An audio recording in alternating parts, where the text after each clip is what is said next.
想要市區別墅嘅朋友仔睇過嚟啦！南灣首富嘅上下碟咧，終於有得賣啦！咁佢嘅上碟咧，現時嘅售價咧係600萬，下碟咧就係800萬嘅。咁我哋而家睇到嘅呢一排係我好推薦大家去買嘅。點解呢？其實別墅好大嘅一個弊端就係幾乎都會樓望樓，同埋佢嘅隱私度非常之低嘅。咁其實佢有分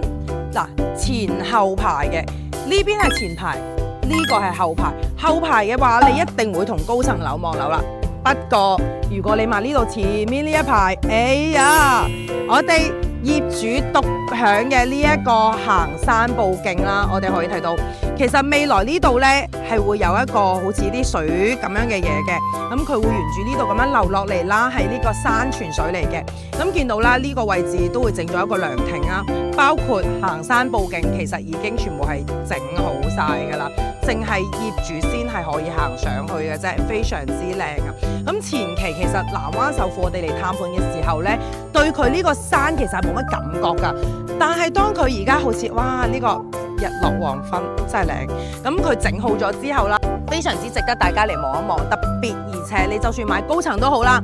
你一定要行過呢度望一望啊！